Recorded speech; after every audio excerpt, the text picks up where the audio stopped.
Diesel ಆಗುತ್ತೆ. ಮುಖ್ಯಮಂತ್ರಿಯವರು ಏನು ತಪ್ಪು ಮಾಡಿದ್ದಾರೆ, ಅವರು ಪ್ರಾಸಿಕ್ಯೂಷನ್ ಕೊಟ್ಟರೆ ನ್ಯಾಯಾಲಯ ಇದೆಯಲ್ಲ. ಸೊ ಕಾನೂನುಬದ್ಧವಾಗಿ ಅವ್ರಿಗೆ ಕೊಡಲಿಕ್ಕೆ ಅವಶ್ಯಕತೆ ಇಲ್ಲ.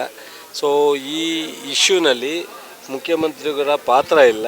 ಮುಖ್ಯಮಂತ್ರಿಗಳು ಕಾಲದಲ್ಲಿ ಅವರಿಗೆ ಶ್ರೀಮತಿಯವರಿಗೆ ಸೈಟನ್ನು ಮಂಜೂರು ಮಾಡಿಲ್ಲ.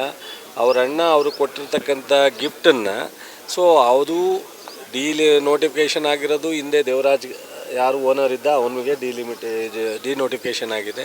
ಅದಾದಮೇಲೆ ಕನ್ವರ್ಷನ್ ಮಾಡಿಸ್ಕೊಂಡಿದ್ದಾರೆ. ಅದಾದಮೇಲೆ ಅವರ ಅಣ್ಣನಿಗೆ ಮಲ್ಲಿಕಾರ್ಜುನ್ಗೆ ಖರೀದಿ ಮಾಡ್ಕೊಂಡಿದ್ದಾರೆ.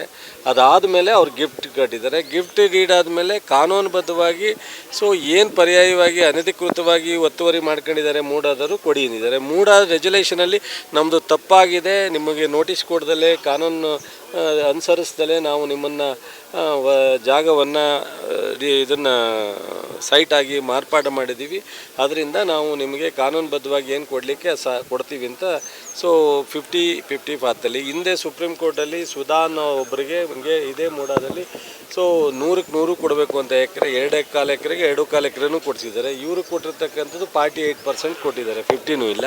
ಆಮೇಲೆ 50 ಬೇರೆ ನಾರ್ಮಲ್ ಇರೋರಿಗೆ ಒಂದು 150 ಜನಕ್ಕೆ ಕೊಟ್ಟಿದ್ದಾರೆ. ಇದೆಲ್ಲ ಕೊಟ್ಟಿರೋದು BJP ಸರ್ಕಾರದಲ್ಲಿ. ಸೊ ಒಂದು ನಿಮಿಷ ಕೇಳು, ಇದೆಲ್ಲ ಕೊಟ್ಟಿರೋದು BJP ಸರ್ಕಾರದಲ್ಲಿ ಬ್ರದರ್.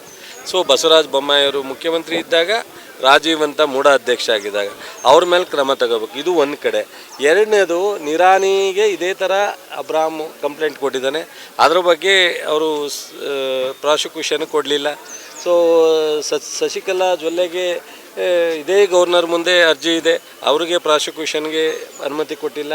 ಸೊ ನಿರಾಣಿಯವ್ರಿಗೆ ಜನಾರ್ದನ್ ರೆಡ್ಡಿ ಅವರಿಗೆ 3 ಜನಕ್ಕೆ ಪೆಂಡಿಂಗ್ ಇಟ್ಕೊಂಡು ನಿನ್ನೆ ಬಂದದ್ದು ಇವತ್ತನ್ನೇ ಕೊಡ್ತಕ್ಕಂಥದ್ದು ಎಷ್ಟರ ಮಟ್ಟಿಗೆ ಇದು ರಾಜಕೀಯ ಪ್ರೇರಿತ. ಇದನ್ನು ನಾವು ನಮ್ಮದು ಒಂದು ರಾಷ್ಟ್ರೀಯ ಪಕ್ಷ ಇದೆ, 136 ಜನ ಗೆಲ್ಲಿಸಿ ಸರ್ಕಾರ ರಚನೆ ಆಗಿರ್ತಕ್ಕಂಥದ್ದು. ನಾವೇನು ಇಂಡೈರೆಕ್ಟಾಗಿ ಹಿಂದೆ ಬಾಗಿಲಿಂದ ಬಂದಿಲ್ಲ. ಸಿದ್ದರಾಮಯ್ಯನವ್ರ ಪ್ರಾಮಾಣಿಕತೆ ಬಗ್ಗೆ ಈ ರಾಜ್ಯಕ್ಕೆ ಈ ನಾಡಿನ ಜನರಿಗೆ ಗೊತ್ತಿದೆ.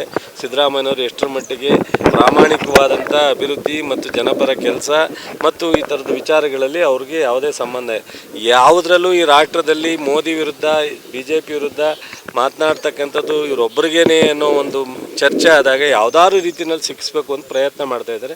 ಇದರಲ್ಲಾಗಲ್ಲ. ನಾವು ಒಂದು ಕಡೆ ನಿನ್ನೆ ಕ್ಯಾಬಿನೆಟ್ನಲ್ಲಿ ನಾವೆಲ್ಲರೂ ತೀರ್ಮಾನ ಮಾಡಿದ್ವಿ, ಇದು ಕಾನೂನು ಬಾಹಿರವಾಗಿದೆ, ಇದನ್ನು ವಿಡ್ರಾ ಮಾಡಬೇಕು, ಆ ಅರ್ಜಿನ ರಿಜೆಕ್ಟ್ ಮಾಡಬೇಕು ಅಂತೇಳಿ ಒಂದು ಸಲಹೆ ಕೊಡಲಿಕ್ಕೆ ಅವಕಾಶ ಇದೆ ಕ್ಯಾಬಿನೆಟ್ಗೆ. ಅದರ ರೀತಿಯಲ್ಲಿ ನಾವು ರೆಸಲ್ಯೂಷನ್ ಮಾಡಿ ಮಾನ್ಯ ಗವರ್ನರ್ಗೆ ಕಳಿಸ್ಕೊಟ್ಟಿದ್ದೀವಿ.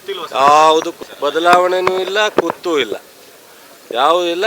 ಸಿದ್ದರಾಮಯ್ಯನ ಪರ ಈ ರಾಜ್ಯದ ಜನ ಇದ್ದಾರೆ, ಪಕ್ಷ ಇದೆ, 136 ಜನ ಶಾಸಕರಿದ್ದಾರೆ, 34 ಜನ ಮಂತ್ರಿಗಳು ಇದ್ದಾರೆ.